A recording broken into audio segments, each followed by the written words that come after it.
I think one of the worst things that can happen to you is to be misinformed.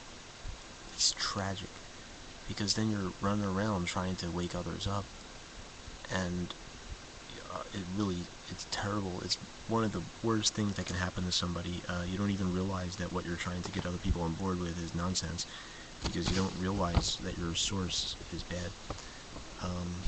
We're going to get into that. But I think being misled isn't as bad as being distracted. But being distracted is pretty bad too. People have a lot of potential. All the people in these groups have a lot of potential.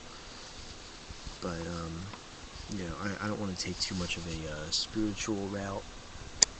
But, you gotta decide what you're going to do with your life. And, anything. What is actionable? What can you do about it?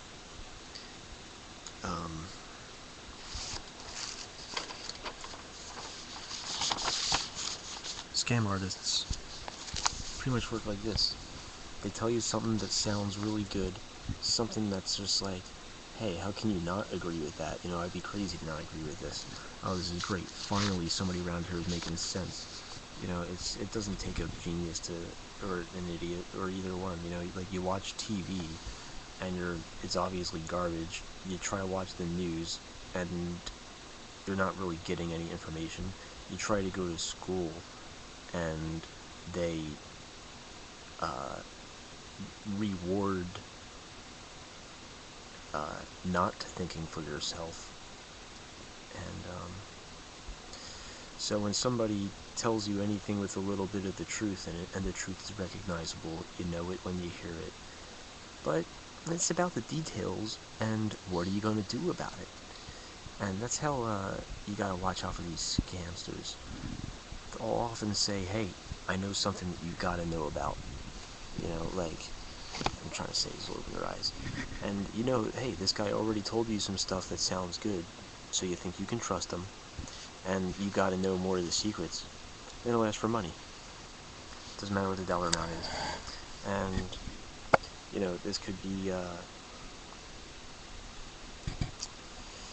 see, like, okay, if you're gonna make donations to Occupy Wall Street, most of that goes to buy food for people who are, doing the occupation, and that's, but what I worry, I don't want to call Occupy a scam, but could it be a distraction?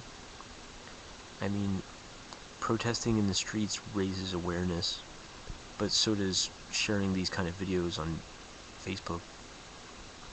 I don't know, it seems like some of the Occupy movement could have been either started from a group that was trying to set us up for something not good, or it could be a conspiracy to get us into socialism, or it could have been co-opted by George Soros.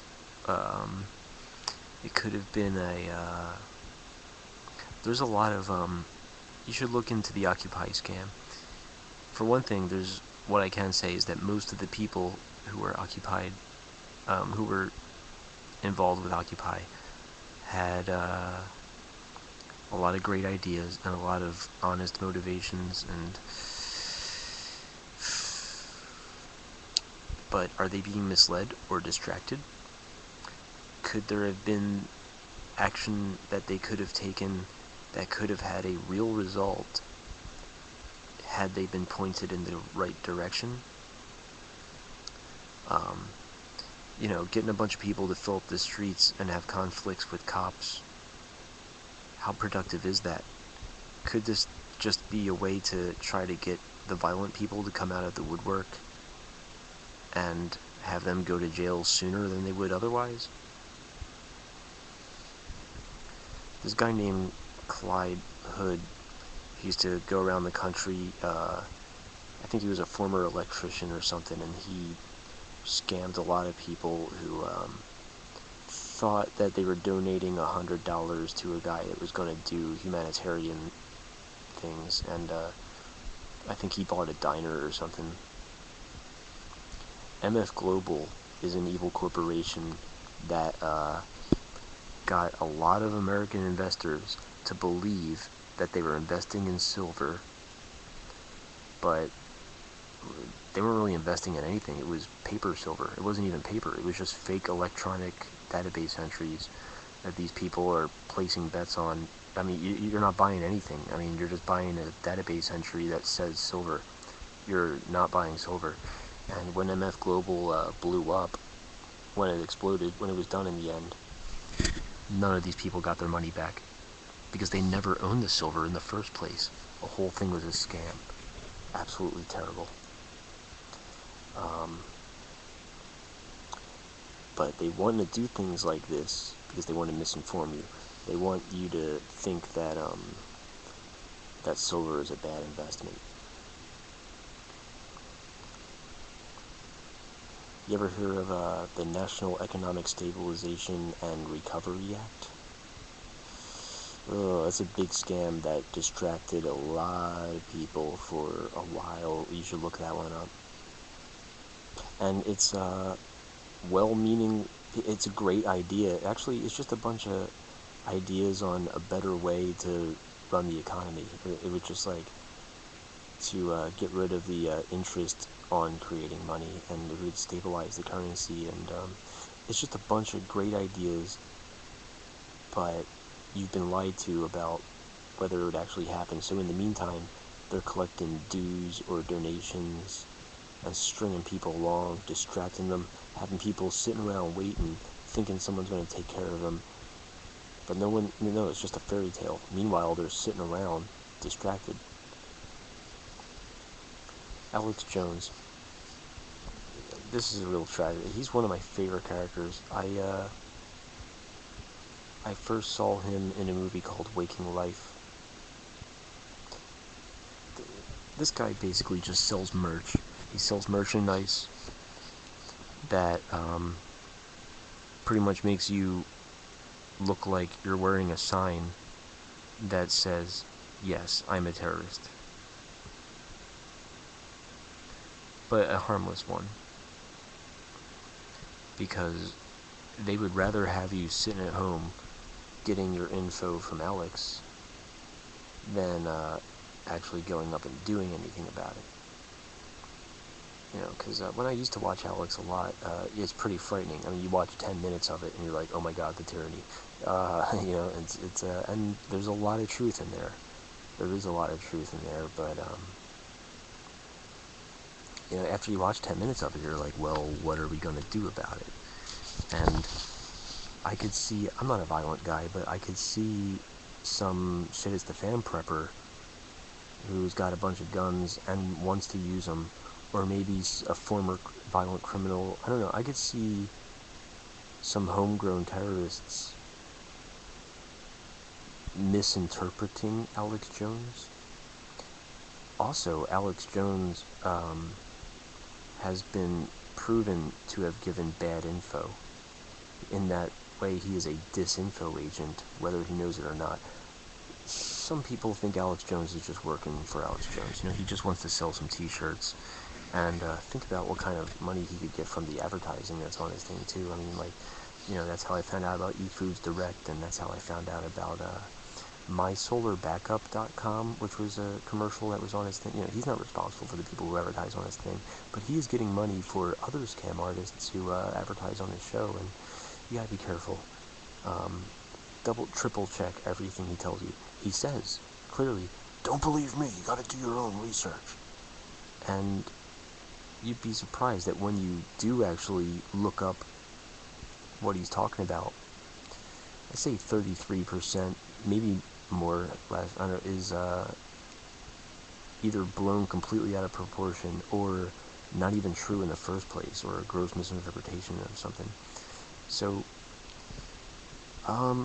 as a journalistic source, he is not to be trusted, but it's great entertainment, and for a newbie, I think it's good to watch a little bit of him, but you should not consider this guy as your news source. But, like I said, triple check the stuff, because he might be swinging it the wrong way.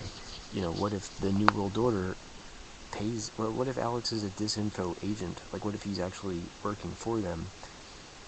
Because They want to have the show that you are watching. They want to control what it is that you are getting. So it would put you in the illusion that you are free and that you're watching an awesome alternative to mainstream media. But it's really like a right-wing propaganda kind of thing. Yeah, I don't know. But I'm not going to do the job of discrediting Alex. You can look into that on your own. There's already a ton of people out there doing that. Benjamin Fulford is really interesting. He, once in a while, he puts out these videos in which he gets in your face and he's just like, America, you gotta believe me. I'm about to tell you something that's going to change. We're working on something really big. We have 500,000 samurais hiding in trees, ready to kill the Illuminati. And next week, we're going to take back the... he comes up with the most ridiculous stuff, and he has a great background story. The entertainment value behind the Benjamin Fulford story is awesome. Look into it if you're willing to distract yourself for a little bit, because there's metaphorical truth in what he says, but I think he's either a scammer or a disinfo agent, not to be trusted. Clive Boustred, he has some interesting things, but he was also the web designer for, I think his IT company. This guy had a financial interest in a trap, the Restore America plan. At best, it's an April Fool's joke, but it's possible that this was a phishing operation to try to get domestic terrorists or sovereign citizens to come out of the woodwork and voluntarily identify themselves. It could have been an FBI setup. This guy was the web designer, or his IT company ran the website, and he had a direct financial interest in this. David Icke has some awesome spiritual stuff going on. A lot of good positive things about the individual. I mean, a lot of these people tell you stuff that sounds good because you know truth when you see it. Listen to Icke. I think it's pretty clear. When you listen to Icke, I think it's pretty easy to tell when what he's telling you is true and when what he's telling you is false. Like the reptilian shapeshifters thing. I think that is a great metaphorical truth. It's an excellent analogy. It's brilliant. It's very clever, and it's accurate. But he's trying to tell you that literally, the global elite are a species of shape-shifting reptilians. Are you sure that it's literally thinking that? Because as a metaphor, it's pretty good. And I read some stuff about the reptilian alien race, and I really want to believe him.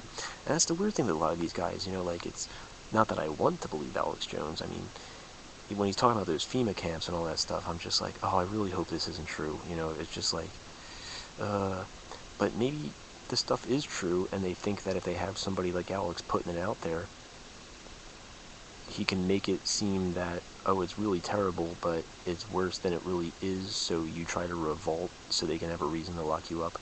Or he downplays it. Maybe he gets you to look at those things so you don't look at Israel or Christianity, or there's a lot of things that Alex Jones doesn't talk about.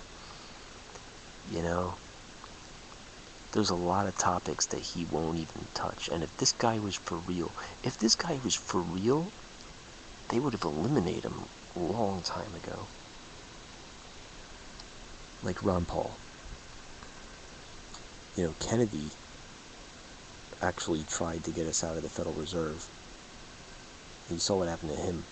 Ron Paul is talking about not only getting out of the Federal Reserve, but a ton of other stuff too, that, like, Ron Paul will never be allowed in office. That's why he's unelectable. Because if the things that he's talking about, it sounds good to me. I mean, I think it sounds good to me. I just can't believe that since they didn't kill him off, he can't possibly be for real. I don't know, but there's something. But maybe that's just the Alex Jones conditioning effect on me. Edward Griffin, this guy's one of the, he's old school. He is one of the more revered conspiracy theorists. However, I read that a lot of his sightings, he cited this guy who was a mentor to Bill Clinton, who claimed to have worked really deep in the secret societies.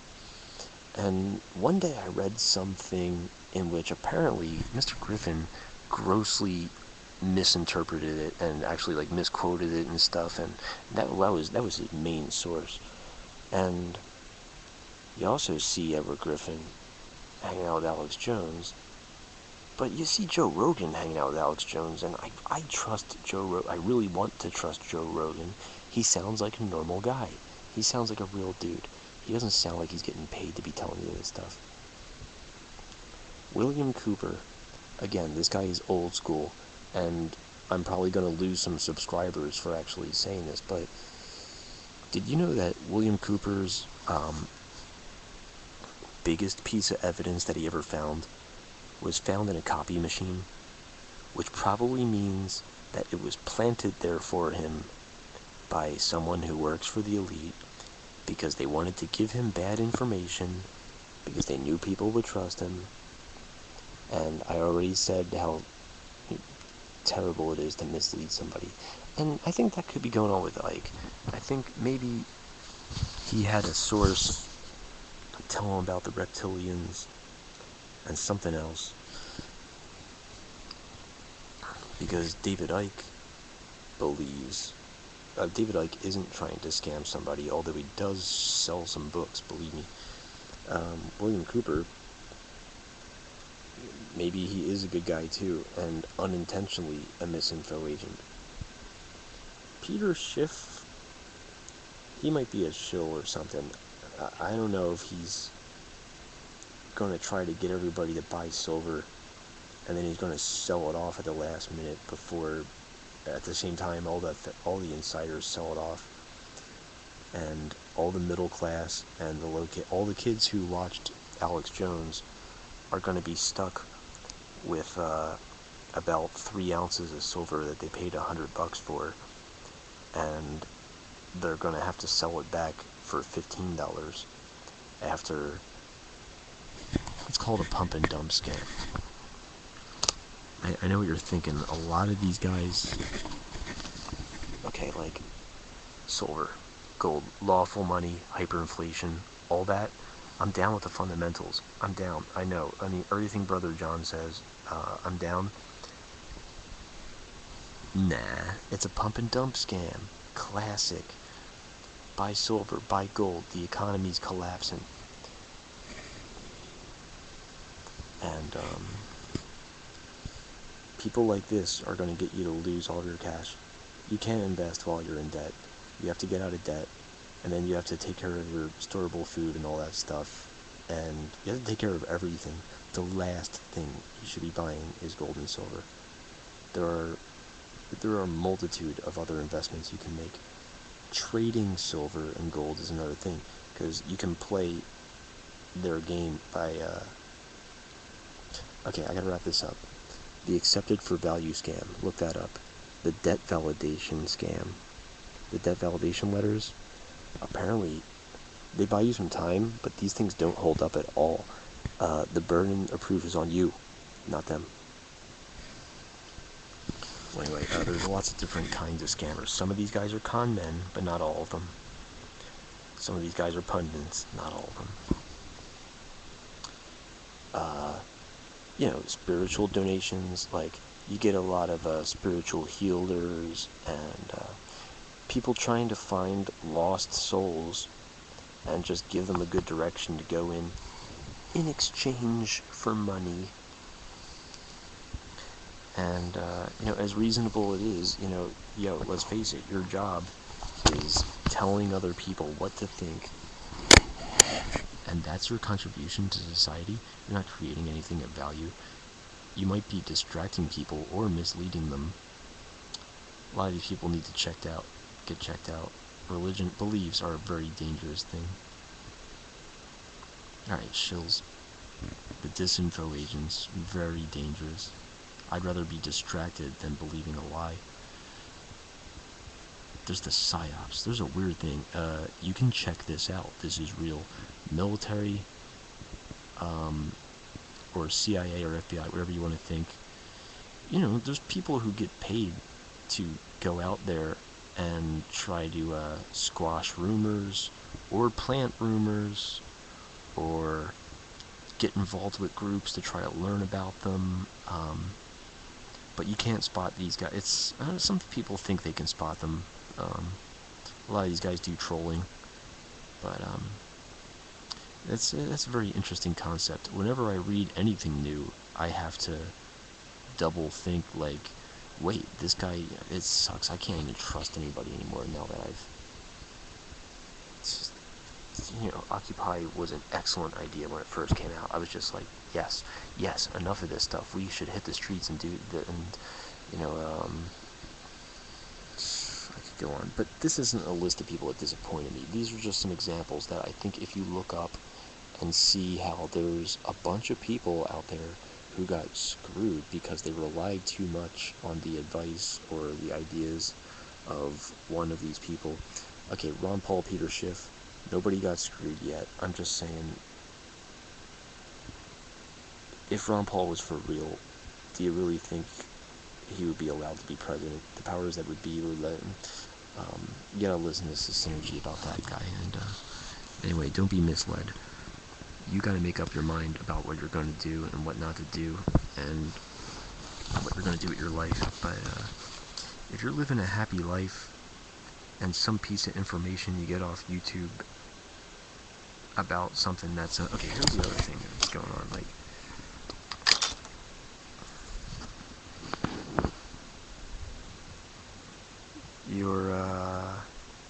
you gotta try and make it on your own. You gotta try to get the food, you gotta try to get the gas, you gotta try to do everything in America. You gotta try to survive, because we're all involved in this Ponzi scheme, and all of us have to work a way to, just try to get everything. There could be something going on halfway across the world. Let's say Tony, for instance. And you're sharing it, you're telling everybody about it. You actually took the time to watch the video, and I'm not even saying, not even if you donated.